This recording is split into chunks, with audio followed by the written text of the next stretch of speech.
Good morning student, I am your Urdu teacher. जैसे कि आपका चल रहा था सबक नंबर 5, मैंने आपको ये सबक नंबर 5 पढ़ा दिया था एंड इसकी नकल करने को दी थी। इसके आपको मैंने क्या दिया था, इसके मैंने आपको दिए थे सबक नंबर 5 के मैंने आपको मुश्किल अल्फाज करा दिए थे, कहना बड़ों का मानो, ठीक है। एंड इसके मैंने अल्फाज मायने करा दिए थे, ठीक है। आपकी बुक एक्सरसाइज भी हो गई, देख लीजिए आप। अगर ये मैंने आपको करा दिया था, बुक एक्सरसाइज करा दी थी। मिसरों को मुकम्मल कीजिए, अल्फाज की मुतजाद लिखिए, ठीक है, अल्फाज की जमा लिखिए, ठीक है। ये भी हो गया आपका। इसके बाद मैं आपको बता रही हूँ एक्टिविटी आपको क्या बनानी है। सबक का नाम डालेंगे, सबक का नाम नहीं डालेंगे, सिर्फ आप कहना बड़ों का मानो, ठीक है। ये डायग्राम भी बना सकते हैं आप, ठीक है। ए भोले बाले बच्चों, कहना बड़ों का मानो, माँ बाप ये तुम्हारे सब है, खुदा की रहमत है, रोक टोक उनकी हक में है तुम्हारी नेमत, कड़वी नसीहतों में उनकी भरा है अमृत, चाहो अगर बड़ाई कहना बड़ों का मानो। यहाँ से लेकर आपको यहाँ तक आपको क्या करनी है, उर्दू एक्टिविटी करनी है, ठीक है। उर्दू एक्टिविटी की हेडिंग डालेंगे, कहना बड़ों का मानो डालेंगे, फिर ए भोले भाले बच्चों से लेकर यहाँ तक चाहो अगर बड़ाई कहना बड़ों का मानो, ठीक है। यहाँ तक आपको उर्दू एक्टिविटी बनानी है। एक्टिविटी बनानी है तो आप हेडिंग डालोगे उर्दू एक्टिविटी कहना बड़ों का मानो। तो ये डायग्राम, इनमें से तीनों में से एक डायग्राम बना सकते हैं, ये वाला डायग्राम बना लीजिए, ठीक है। ये आपको 1 2 3 4 5 लाइनें लिखनी है, ठीक है। आप इसकी बुक एक्सरसाइज आप लर्न कर लेंगे एंड आपका आ जाइए फहरसत पर, आ जाइए यानी इंडेक्स पर आ जाइए। फहरसत में आपका सबक नंबर 1 आ रहा है, 2 आ रहा है, 3 आ रहा है। तो अब आप चलेंगे, हम चलेंगे सबक नंबर 1 पर, ठीक है। सबक नंबर 1 पर आपको क्या करना है, सबक नंबर 1 निकाल लीजिए। इसमें आपको अल्फाज मायने लर्न करने हैं, अल्फाज मायने लर्न करने हैं, यानी बूटे का मतलब क्या होता है, पेड़ पौधे, खुशनुमा यानी खूबसूरत। जहाँ के मायने क्या होते हैं, दुनिया। सब्ज के मायने क्या होते हैं, हरा, है ना, बाग हरा होता है ना। खलकत के यहाँ पत्ते मुराद हैं। गुलिस्ता के मायने होते हैं फूलों का बगीचा, ठीक है। चश्मा छोड़ दीजिए, ये आपको नहीं करना। कारखाना, काम करने की जगह, कारखाने में काम करता है ना, तो काम करने की जगह। रायगा बेकार, ठीक है। ये आपको अल्फाज मायने लर्न करने हैं। इसके बाद आप आ जाइए यहाँ पर, सही जवाब पर राइट का निशान लगाइए। मज़कूरा नज़म में किसकी तारीफ बयान की गई है, इंसान की, खुदा की, फरिश्तों की।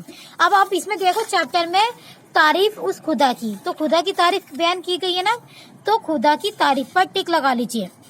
अल्लाह ने इस खाक के खंडर को कैसा बनाया, गुलिस्ता बनाया, नखलिस्तान बनाया, जंगल बनाया, तो गुलिस्ता बनाया। हर चीज से क्या टपकती है, खूबसूरती, कारीगरी, बर्बादी, तो हर चीज से क्या टपकती है, कारीगरी। ये आपको लर्न करना है, इसमें कुछ भी नहीं है, सिर्फ आपको बुक एक्सरसाइज लर्न करनी है एंड अल्फाज मायने। इसमें आप कुछ नहीं करेंगे, इसके सवाल जवाब नहीं करेंगे, ठीक है। इसके बाद मैं आपको सबक नंबर 2 बता देती हूँ, नमाज। देखो नमाज में, यानी इसमें नमाज के बारे में बताया कि अल्लाह ताला ने मुसलमानों पर कितनी नमाजें फर्ज की है, 5 नमाजें फर्ज किया, ठीक है। 5 नमाजें फर्ज की हैं। और मुसलमानों पर कितनी चीजें फर्ज है, 5 चीजें फर्ज हैं। तौहीद, नमाज, रोजा, हज, ज़कात, ये आपको लर्न होने चाहिए, ये मेन पॉइंट है, ठीक है। इसमें नमाज के बारे में बताया गया है, नमाज का ख्याल हर वक्त रखना चाहिए, नमाज हमें 5वें वक्त की पढ़नी चाहिए, ठीक है। इसके अल्फाज मायने, इबादत, बंदगी, गुनाहगार, गुनाह करने वाला, कज़ा करना, छोड़ देना, यानी जब नमाज कज़ा हो जाती है तो छूट जाती है, तो कज़ा करना का मतलब क्या होता है, छोड़ देना। जिस्म का मायने होता है बदन, पाक होती है साफ, बुराइयां होता है बुरे काम, धात होता है पत्थर के टुकड़े, पुजारी क्या होता है, पुजारी छोड़ दीजिएगा। मजहब होता है धर्म, बेहतरीन होता है सबसे अच्छी, है ना, सब बेहतरीन, यानी वो ये चीज बहुत बेहतरीन है, यानी सबसे अच्छी है। ठीक है, सही जवाब पर राइट का निशान लगाइए। अल्लाह ने मुसलमानों पर चीजें फर्ज की है, कितनी चीजें फर्ज की है? 5 चीजें फर्ज की है। मैंने अभी बताया ना आपको, ये तौहीद, नमाज, रोजा, हज, ज़कात। ठीक है, ये चीजें हम फर्ज की हैं। ठीक है, डैश किसी भी हाल में माफ नहीं है, नमाज, ज़कात, हज। तो नमाज, जो पूजा करवाता है उसे क्या कहते हैं? पुजारी कहते हैं। ठीक है, ये भी आप लर्न कर लीजिएगा। ठीक है, अब आ जाइए खाली जगह पर। नमाज का हर वक्त डैश रखो, क्या रखो? ख्याल रखो। हम पर हर हाल में डैश फर्ज है, नमाज फर्ज है। नमाज डैश नहीं छोड़नी चाहिए किसी भी हाल में। नमाज अहम तरीन डैश है, इबादत है। सिखों की इबादत करने की जगह को क्या कहते हैं? गुरुद्वारा कहते हैं। जहाँ पर सिख इबादत करता है वो क्या कहलाता है? गुरुद्वारा कहलाता है। अब इसमें सही के सामने राइट और गलत के सामने रॉन्ग का निशान लगाइए। हम पर 3 वक्त की नमाज फर्ज है। 3 वक्त की नमाज फर्ज है, रॉन्ग। कितने वक्त की नमाज फर्ज है? 5 वक्त की नमाज फर्ज है। जो शख्स नमाज नहीं पढ़ता वो गुनहगार है। हाँ, जो शख्स नमाज नहीं पढ़ने का तो वो गुनहगार कहलाएगा। तो राइट का निशान। नमाज कज़ा नहीं करनी चाहिए, नमाज कज़ा नहीं करनी चाहिए, राइट। नमाज कज़ा नहीं करनी चाहिए, राइट। ठीक है, हिंदू लोग पूजा नहीं करते हैं, रॉन्ग। हिंदू लोग पूजा करते हैं ना, तो रॉन्ग। नमाज बेहतरीन इबादत है, राइट। सही जोड़े मिलाइए। अब देखो इसमें क्या मिलाना है? सही जोड़े मिलाना है। पूजा है, वक्त है, नमाज है, सुख है, हिंदू। तो पूजा कहाँ पर करते हैं? सब मंदिर में। वक्त क्या होती है? 5 वक्त, 5 है ना। नमाज क्या होती है? इबादत। ठीक है, सुख क्या होता है? गुरुद्वारा। हिंदू लोग क्या करते हैं? मूर्ति से सिख है गुरुद्वारा, हिंदू होता है मूर्ति। ठीक है, ये हो गया आपका। अब आता है सही इमले के सामने राइट का निशान लगाइए। अब इसमें क्या करना है आपको?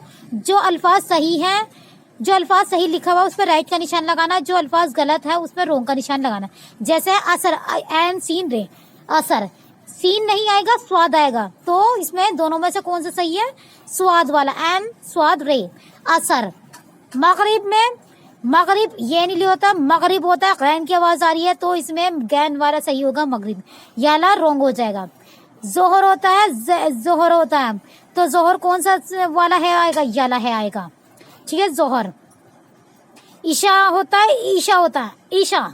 तो एन की आवाज आ रही है तो एन में आप राइट लगा लीजिए, इसमें रॉन्ग लगा लीजिए। फजीर होता है, फजीर होता है, फजीर होता है ना, तो फजीर पे राइट का निशान लगा दीजिए, इस पे रॉन्ग का निशान लगा दीजिए। फर्ज होता है, फर्ज होता है, तो ज्वाद में ज्वाद की आवाज आ रही है, तो जिसमें ज्वाद की आवाज आ रही है उस पर टिक लगा लीजिए, राइट का निशान लगा लीजिए, फर्ज गलत हो जाएगा। ठीक है, ये आपको लर्न करने हैं। जितना मैंने समझा दिया है आपकी समझ में आ गया होगा। इसमें सबक नंबर 1 में बुक एक्सरसाइज अल्फाज मायने करने हैं। इसमें सबक नंबर 2 में आपको क्या करना है, इसके आप अल्फाज मायने बुक एक्सरसाइज लर्न कर लीजिएगा। ठीक है, अगर किसी की कुछ समझ में नहीं आ रहा तो आप मुझसे जूम ऐप क्लास पर पूछ सकते हैं। Thank you. नहीं तो